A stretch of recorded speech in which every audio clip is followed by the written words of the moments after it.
Heading into the 90s, the city of Liverpool was still suffering from a Thatcher hangover, but with a new feel of positivity in the air, there was a sense that things were beginning to improve. However, with this new era, music in the city also began to change. 1993 saw the closure of the legendary punk venue Planet X, much like the closure of Eric some 13 years earlier, and by the mid-90s the city was starting to be more identified with its rave culture than its punk culture.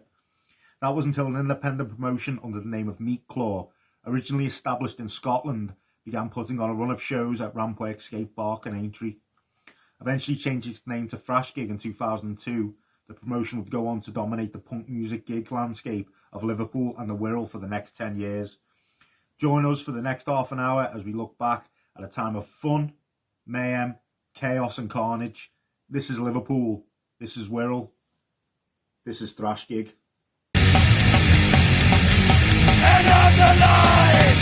Thrash Gig was not your ordinary gig promotion. You know, gigs were often put on in sketchy venues. Bills were often, you know, not normal bills on paper, bills that shouldn't have really worked. Yeah. But, you know, you look at, case in point, SSS with Frank Sidebottom in Vale Park playing musical chairs. Do you know what I mean? And a lot of times when you look back at Thrash Gig, a lot of the you kind of think, well, it was like a, you know, like a group effort. When you think of like the affiliated bands, you know, you had like SSS, Walk the Plank, Down and Out. And then there was other bands who seemed to be on every bill. You look like Hot Club de Paris and Bow and Arrow, Bendel Interlude, and there was a lot more as well. Yeah. But you know, I think when you get down to it, though, I think obviously Foxy was Thrash Gig, but I think also as well, you look at Mark McGill. Definitely. Now, I never spoke to Mark much. I didn't really. He's not someone I ever really got to know. But one thing I will say is going back, you know, back then, he was always there. Even if his bands weren't playing, he was there. He was either show, he was either doing sound or he was doing the door or he was organising something. He was always there. So I think between the two of them, I think it was like kind of like a I think the two of them were like a dual thing between the two of them. But what was my first memories of Thrash Gig, even before I ever went to one, was seeing the flyers on as you come out of Central, you know, going up that slope to Bold Street. There was like a little thing there, and when I'd be going to Probe, you'd always see the flyers on there. That was like my first ever like memory of Thrash Gig before I even ever went to one. Have you got like anything like that you can remember? Not for Thrash Gig specifically, never standing out. I think my first memory of Thrash Gig was probably going to the shows. You know, 18ish. Started going, but I can't, like, I can remember the flyers obviously because some of them were fucking brilliant, weren't they? But I don't have like a vivid memory of seeing them and recognising it, thinking that looks cool before I knew what it was. If that makes sense. Like, So while we've done this episode, what we've done is I think no one can really say they went to every single Thrash Gig.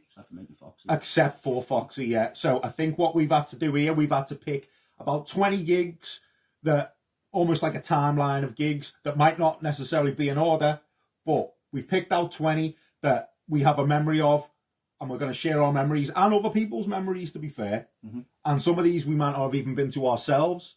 So first off, I'd like to thank everyone who's contributed a memory or anything like that to this. So the first one we're going to go for this one here, and this is 7 seconds with Annihilation Time. Break it up on 5 knuckle in the Magnet. Now, this is one neither of us went to, right? Now, the reason we've decided to start from here is I do have a memory because this was the first one I was meant to go to. I was scheduled to go to this one, even to the point where we ended up at the bus stop and everything to go to this. Right. Now, the reason it didn't happen is we were meant to go in a 3. One of us bottled it, which then meant the other 2 of us bottled it, right? Yeah. And we shit out. Now, we'd only been to a couple of shows before then, and it was quite an intimidating thing at the time, you know what I mean? Young kid. Kind of thing. It was. And a few months before, there'd been like Knuckle Dust in Heaven and Hell, which was, like I've said it before, was like my life-changing moment. There was also been stuff like November Come and Fire in the Slaughterhouse, Derail and stuff like that. But that 7 seconds gig is the first one I was meant to go to, and it didn't happen because we bottled it. Now, I found the flyer, and I always thought this was in Heaven and Hell, but now I'm looking at the flyer, now these flyers I haven't looked at in a long, long time. It actually says The Magnet on it, as you can see. So I'd like to know from anyone out there who went to this, where this actually ended up being. Because I've also seen somewhere where it says it was in the slaughterhouse as well. So I'm not actually sure where that ended up being in the end. But if anyone went to that, I'd love to hear from you. So after that, here we go, Geoff. Now we're talking. Now, here we are, bottom right, Schoolyard Brawl. There you go. There you go.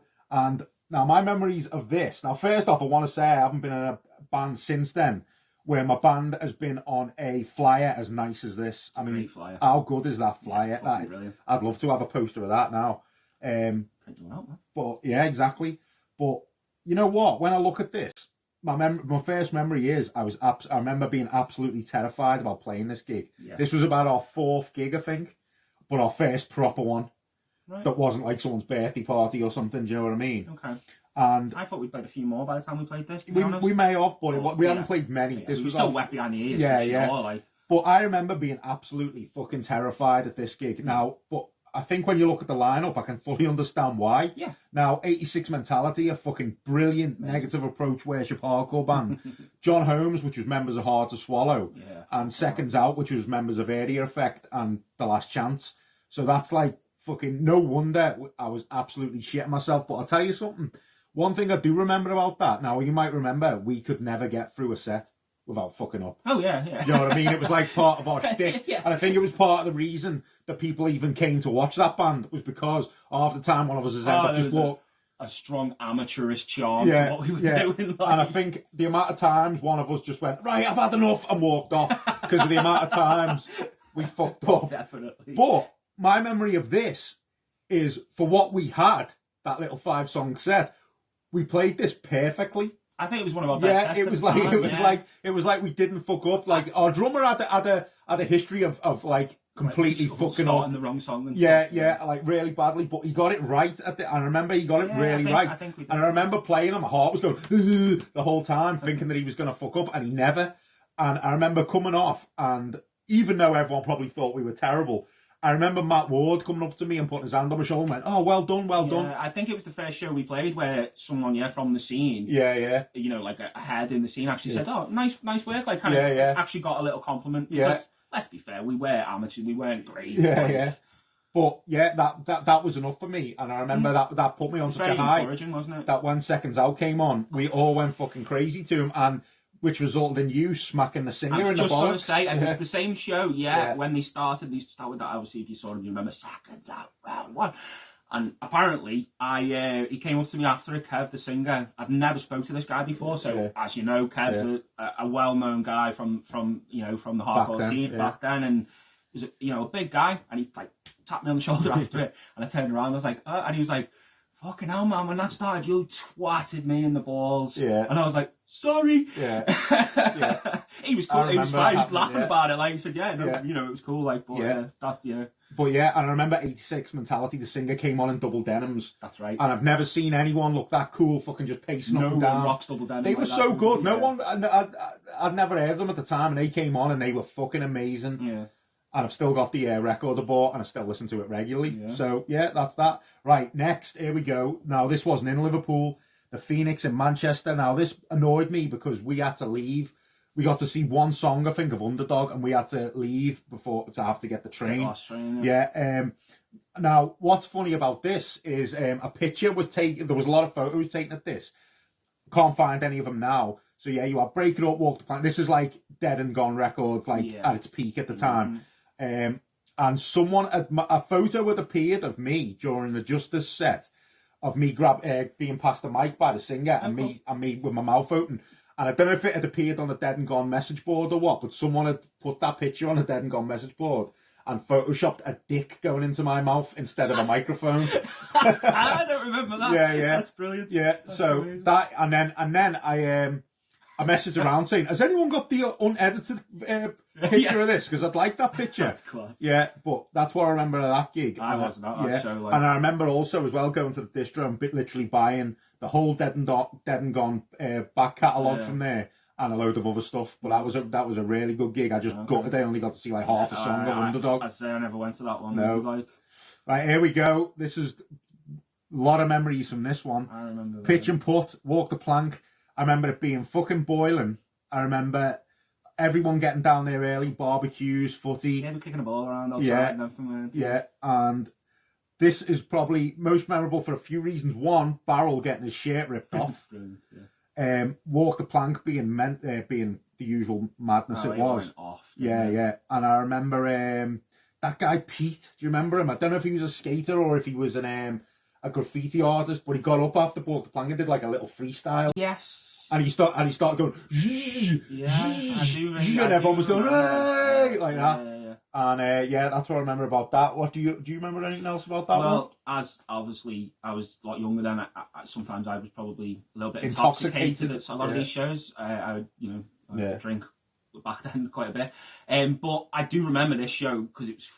I remember, like, every time you saw Walk the Plank, it's pretty fucking good, wasn't it? Do you know what I mean? So you do kind of remember. But I remember Barrel getting the show. I remember the barbecues, the footy outside and all that. It's not the biggest room. No. And it was, like, sardines, wasn't it? Actually, I've remembered something else from that gig. Do you remember the owner? Obviously, it hadn't gone off, because obviously you had This All Time Low. I remember them. Yeah. I can't remember them. I remember them. Do you? Yeah. You had Hot Club to Paris, and then you had Walk Plank, and obviously it hadn't gone off until Walk the Plank came on. Yeah, that was the. And obviously the owner or the manager of the boat place, the yacht club, whatever it was, didn't realise what he was getting himself into. And I remember at the end he came in with like a bit of a heavy, didn't he? And he wanted us all out, and it kicked off a bit. Well, I think up until Walk the Plank, like at a lot of shows, I suppose, people are hanging out outside, like you say, kicking a ball, barbecues, people are in and out. When Walk the Plank came on, pretty much everyone was fucking in, weren't they? And like you say, sardines in a crushed tin box. Yeah, and there was bodies flying everywhere, and I think he just thought, what the fuck is going on here? I mean, I don't know what they'd have done, because there was, how many of us was there, do you know what I mean? There was at least 60 people at that gig, I'd have thought. And he just had that, he walked in with he'd obviously called his bouncer mate up and said, come down here. Like I said, I can't remember what the outcome of that was, but it didn't kick off. He obviously, but I don't know what the fuck they'd have done anyway. Yeah. But yeah, I remember Crow bringing his dog down. What else? I think that's all I remember from that one. I remember it. I remember being in there. I remember it being tiny. I remember it fucking raging. And when Walk the Plank came on, like it did most of the time when you'd see them, to be fair. Yeah. But yeah.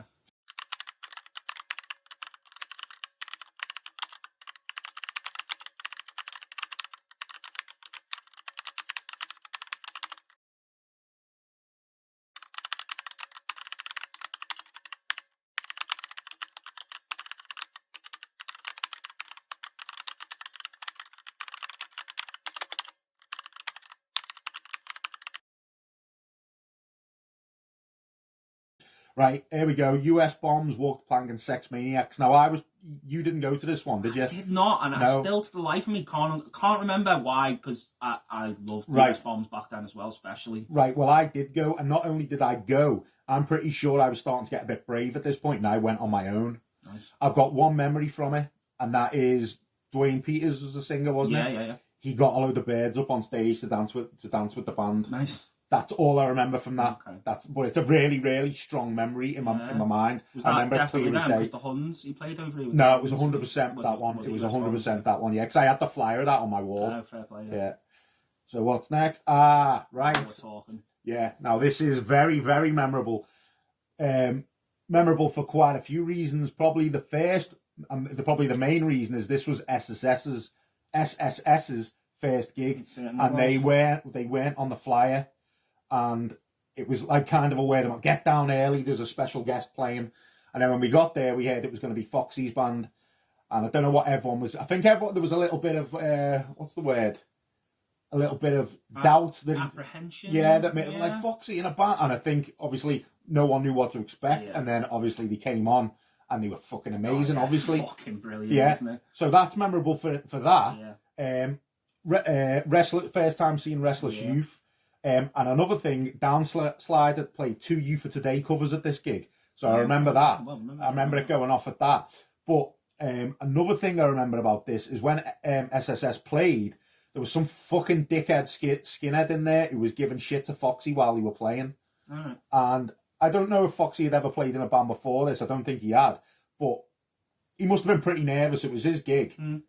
that he put on. Yeah. He was playing in a band with. I mean, they were always going to be good when you looked at who was playing in the band. Do you know what I mean? They had members of Down and Out and Walk the Plank playing with them, so you were always going to be talented. You know, it was always going to be good. It's just whether he could deliver it, and obviously he could. But there was some dickhead there getting right in his face as he was singing, and I remember the guy was doing this, like taking the piss out of Straight Edge and stuff.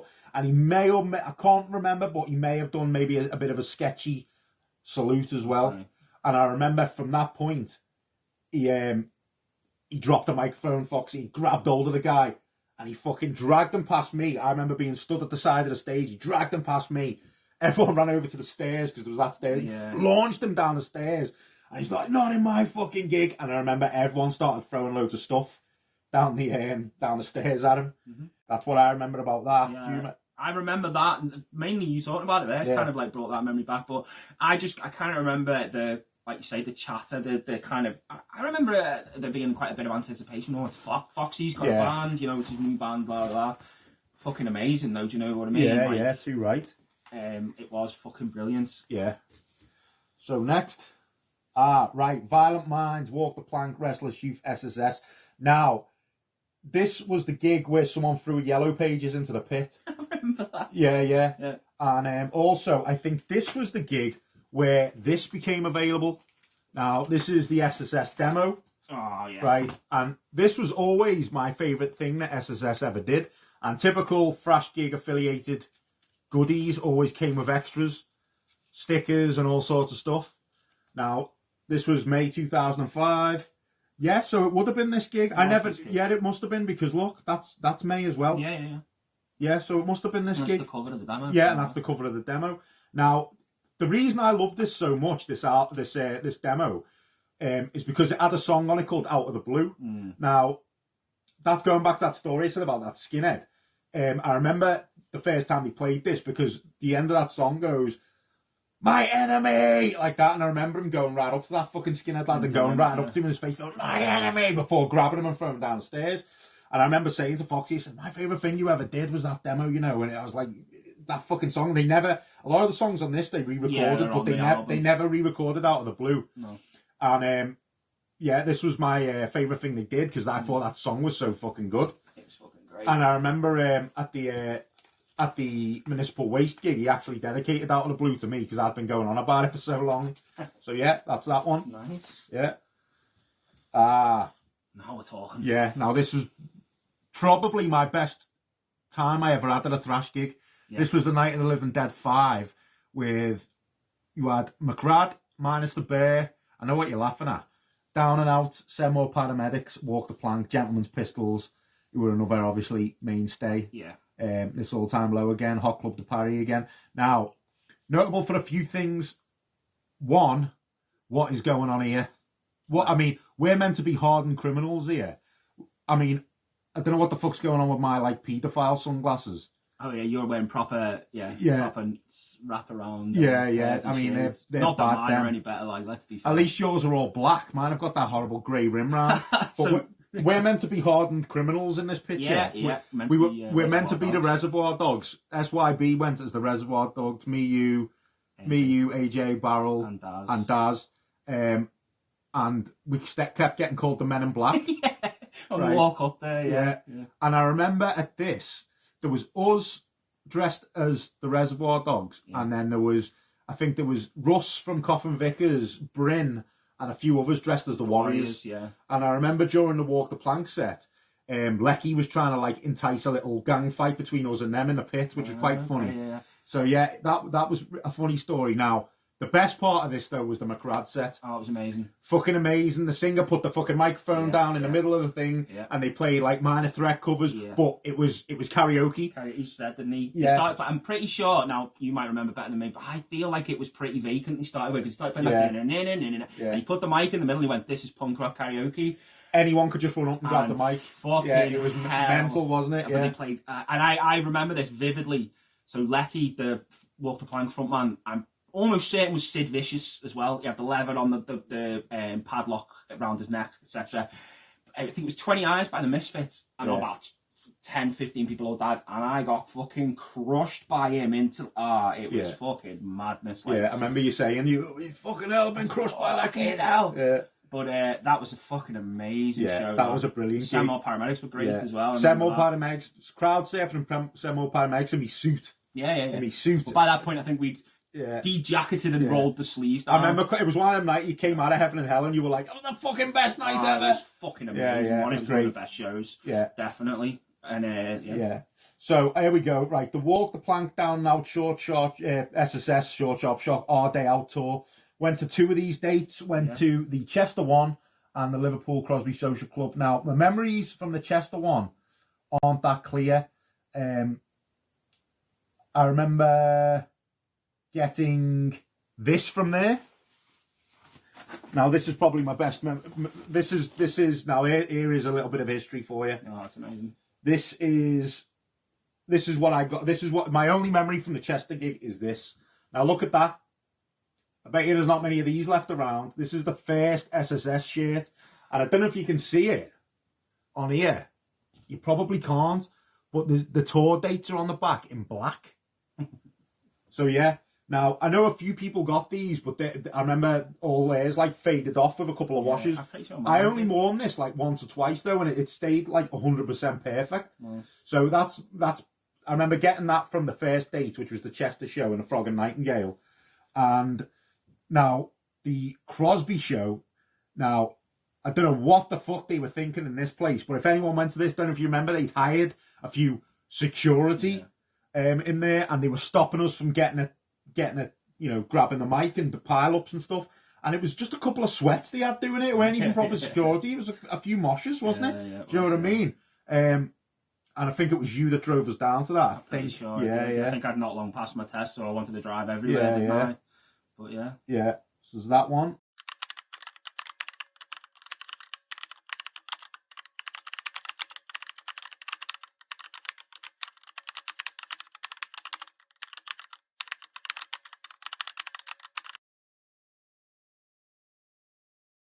Here we go. Right now, this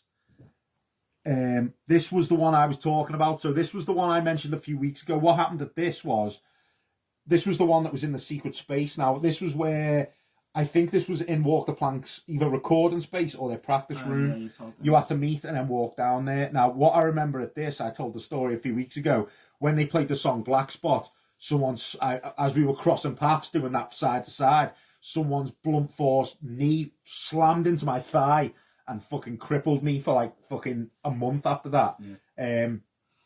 But at this gig, have you got your Walk the Plank vinyl there? I certainly have, yeah. Right, so there's your standard Walk the Plank vinyl. So that's the album they released. Yeah, but if you went to that gig, you could pick up one of these. So this was a black. This could only be bought at this gig, as far as I remember.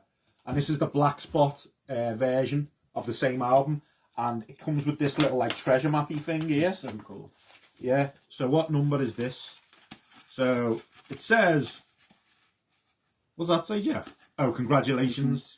You hold in your claws a Black Spot limited edition Walk the Plank Dead Weight in Hostile Waters LP, released 23rd of July 2006 in Arena House, and this one is number 65, and it was released on Thrash Gig right there, which was also a label as well as a gig promotion. So yeah, amazing. And you got the original flyer as well in the back right there. It's very cool. That is cool, isn't it? I wasn't there for that one. No. Another cool thing, and I'm not sure what. I think these came out around the time of the boat show. The boat show was these, which is the 4 Pieces of Hate collection. Now you got a little Blue Peter badge in them, and it's 4 separate 7-inches, and each one contains a Walk the Plank original and a cover. So I think you've got like covers of like by Impact Unit and Black Flag and stuff like that. Depression, that's Black Flag in it. Yeah. That one hasn't got anything on the back, so I don't know what was on that. Neither is that. It's just, I think each one was done by a different artist. But these I've never actually even opened these or listened to them. So yeah, I've kept them in pretty good condition, to be fair. Really good condition, so but that's another cool bit of art, Thrash Gig memorabilia for you there as well. Okay, so you were there for this. Definitely was. Right, now, Mental Justice Rise and Fall. Now, my memories for this was bands like Mental and Righteous Jams were huge at this time. I remember that. Like, and Mental was like, everyone was going on about Mental at the time. I wasn't a huge fan, but you know what my big standout memory of this is? Being stood at the back, because I wasn't that into them, and seeing Alex Bentley, Bentlegs from Chester. They got a song that went, "Time can change me, but I can't change time," like that. And I remember just seeing on that bit, everyone charges the mic, and seeing Alex Bentley ended up getting launched on top of everyone, and just seeing his cheesy smile while he was on top of everyone, mouthing along to them fucking lyrics. So that's what I remember about that. What do you remember much about that? I remember Justice more than anyone else, and I remember enjoying it quite a bit at the time. And the distro there, I went and bought the Look Alive CD. I remember the Mental, but not loads, to be fair. I bought an awful Rise and Fall t-shirt at this gig. They were like a metallic hardcore band, I think, from Belgium. Okay. And I bought a shirt, and I think I wore it once because everyone was going, "What's that fucking monster on your shirt?" It was a fucking terrible shirt. Yeah, it was a bit of a mosher shirt, to be honest. Yeah. But yeah, it was a good gig. It was a great gig. Now, this is one of the sickeners, because this was something that neither of us was at. No. But we've had to bring it up because of how legendary this gig was. Now, this goes down in history as being one of the most legendary Liverpool gigs in any genre ever. Obviously on the ferry boat, Voorhees, Dead Stop, Water Plank, Semo, Paramedics. I mean, look at that lineup, man. Fucking hell. What would you give now for been there? I know why I wasn't there. I was on holiday at the time. And I remember where I could only get signal on top of this hill in the Lake District where we were. And I remember going up there like maybe once an hour and getting loads of texts going, "You're fucking missing out here, lad. It's fucking amazing." But yeah, that is a legendary gig, obviously on the River Mersey at the time.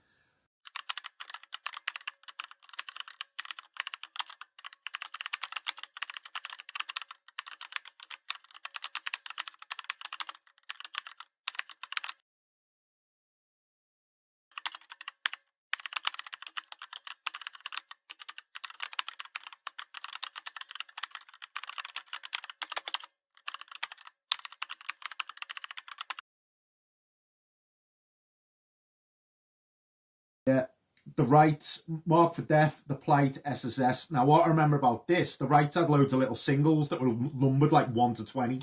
Like literally, like I've got a couple of singles by them where it's literally 1 of 20. It's only got like one song on. And I remember it was not very busy. Mark for Death had a little singer who wore a duffel coat. And he was like, blah, blah, blah, blah, and they were cool then. They were like kind of like thrashy bits in and that. And I remember they did a cover of a Cro-Mag song. And I remember the Rights. Now, I'm not going to say who this was, but a friend of mine, like I said, it wasn't very busy. We were kind of stood at the front during the Rights, and a friend of mine was wearing a G.G. Allen shirt. Okay. They played the G.G. Allen cover, and my friend just kind of stood still and didn't know. And the singer of the Rights proceeded to point out my friend and call him a poser. So that's what I remember about that one. Here we go. The Pig's Head. Yeah, this was good. Yeah, Municipal Waste, SSS. Conquest of Steel and Evile. Yeah. So what I remember about this was obviously Municipal Waste, SSS. I remember the little guy in it, I think he was a friend of Foxy's. He was only a young kid, I think, wearing a Superman outfit and jumping into the crowd. This was the gig I said where Foxy said, "This one's for Danny," when they played out of the blue. That's right. Yeah. And I also remember coming across AJ in the pit and him going like this, "I think I've been digged. I think I've been digged." Like that. Well, he hadn't been digged, he'd been smacked with the pig's head. That's right. Yeah. So what's your memory of that? I remember this gig quite well because I was in the pit and got my foot trodden on, like you were saying about the walk the plank on where you got kneed. This trod on my foot so much so that I was in agony. By 7 o'clock the next morning, I went to A&E because I thought I'd broken my foot. I remember now, Yeah, and but I remember the show quite well because it was fucking so... Even after that, that was during SSS, before Municipal Waste even came on. And obviously, let's say, when they'd come out, they'd play the Beast and he'd have the pig's head chucking in the crowd and stuff. Fucking amazing. But I don't know what. I think it was a circle pit. Someone stood on my foot and I was probably a little bit drunk, so it probably didn't hurt as much that night. But the next morning, I remember waking up at like 7 in the morning and begging my dad to drive me to A&E because it was just killing me. Yeah. Fucking amazing show, though. Yeah, amazing. Memorable.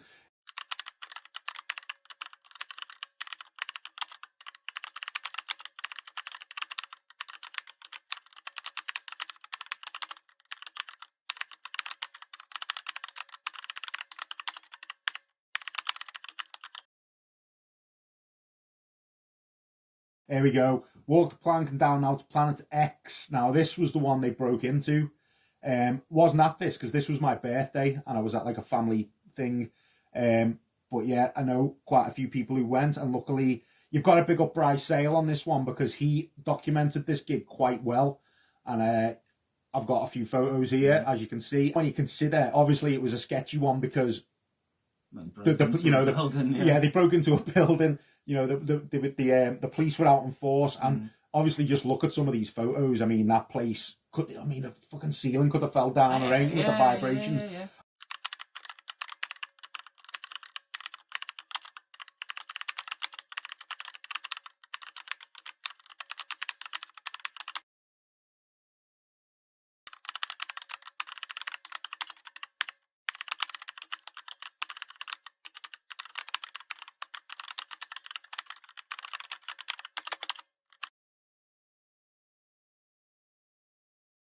I didn't go to this one, but I'll tell you what I did go to. And I haven't been able to find a flyer for this, and I can't even remember the occasion. But there was another gig Thrashgig did where they broke into an old cinema up in Egberth way, up like towards Dingle kind of direction. And that was one where you had to sneak in, and it was where they broke in. And all I remember about it was it being a really good atmosphere because it was in this old cinema. And I remember the Bendel interlude playing, and Foxy sang for them, and he wore a bag on his head like fucking The Town That Dreaded Sundown. That's what I remember about that. Okay, I wasn't at that show. No. Right, SSS 7-inch release. So, have you got your 7-inch there? It's down there. Oh, Geoff, you're not prepared, man. No, sorry, my bad. Right, so that was the release for this one. Turn it round, you see them on the back. That's outside by Hex and Birkenhead. But if you went to that gig, you got this one. And this is number 45 of 50. Now, I don't remember anything about that gig, I have to say, but I have got a thank you credit or a backing vocal credit on it, because I actually did backing vocals on this. Yeah, so good memories of that, but I don't remember a thing about the gig. I'm pretty sure I wasn't there, to be fair. Sick of it all. I've told the story about this. So I remember two things about this. One, The Plight had a song called Get a Grip. I remember jumping up to get the mic and accidentally punching him in the face, nearly knocking him out because being overexcited. Me and Danny from Second Guest jumping up at him. And I don't remember Walk the Plank happened at that gig for some reason. I don't know why, but that was probably because I was sick of it all. Yeah. But I've told this story before. This was the gig I got thrown over the balcony, not the balcony, the roadblock thing that they had as a barrier in front of Sick of It All as they played during clobbering time. And as I went to climb back over, didn't realise Foxy and Marios were behind it, trying to hold it up from the crowd pushing forward. And as I went to climb back in, Foxy went, "Fucking stay there!" And I proceeded to have to stand in with Sick of It All for the next 3 songs like this. So they'd play a song and everyone would clap, and I'd be like Sick of It All and me stood in the middle of them. You were basically in the band. I was technically in Sick of It All for 3 songs, yeah. So that's what I remember about that. Now this is a bit of a sad memory for me because Discharge, Charlie Chuck, SSS Hot Club. Now, what I remember about this is Discharge was at the time with the Veruca's singer. Yeah. And I remember at the time, this was when we started losing all the venues. This was around, not long after this, the Casimir itself closed, I think. Yeah. Remember going to another couple of things, but also Thingy closed as well. Heaven and Hell closed down. We lost Roadkill. Yeah. We lost the Dresler Lounge. Loads of places closed down at the same time around this time. And I remember being there, and I remember eating sweets while Charlie Chuck was telling jokes on the balcony. And I remember Discharge being great. It was with the Veruca's singer. That's all I remember about that. Yeah. Now, this one, I think I went to this, but I think I was right. So this annoys me, because I think I did something really stupid at this gig. I paid to get in, and it was one of them deals where I kept going in and out, in and out, in and out. And I was too young and stupid. I think I watched SSS Down and Out, and I think I was too stupid and naive to really appreciate how legendary Jail Cell Recipes were, and how important they were to Liverpool hardcore, UK hardcore. And I think if I saw them, I didn't watch the whole set, and I was going in and out. Do you know what I mean? And again, big up Bryce Sale for finding some photos from this. But this was all but confirmed that I went to this, because AJ said he remembers me being there with him, stood at the side, because I couldn't remember if I was at this. And then also Brian said to me, Frank Sidebottom dressed as Danzig, and I was like, fucking hell, yeah, I do remember that, yeah. So that's what I remember about that, but that's another legendary occasion, that is. Yeah, well, I wasn't there, and like now looking back, I probably didn't even care about like Frank Sidebottom then, but like now kind of. Well, you're a huge Frank Sidebottom fan, aren't you? I really like him. And I wish, obviously, rest in peace, like, because he passed away. But I wish I could have gone to that. To be honest. I mean, Dave from Jail Cells was recently telling me about the history of Frank Sidebottom, and he had a history in punk bands all that time. Yeah. Because I always wondered where's that connection? You know what I mean?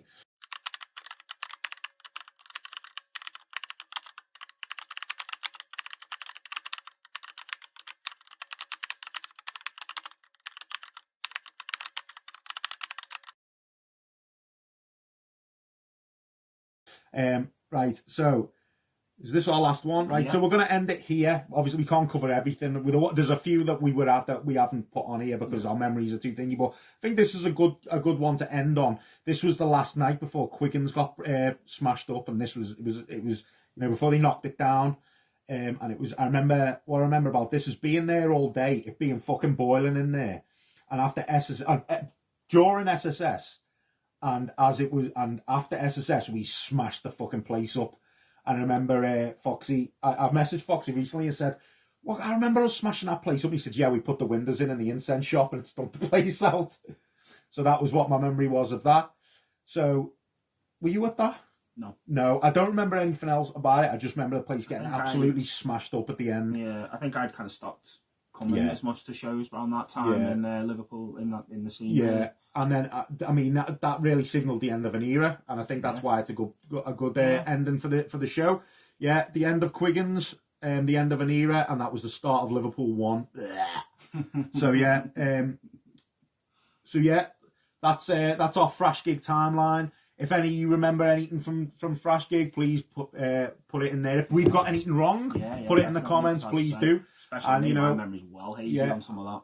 And if one day we're lucky, it might come back. You never know. So tune in next time. Yeah, thanks for watching, guys. Don't forget, like, subscribe, ring the bell, jump over the socials, Instagram, Facebook, all that. You know the score. See you next time.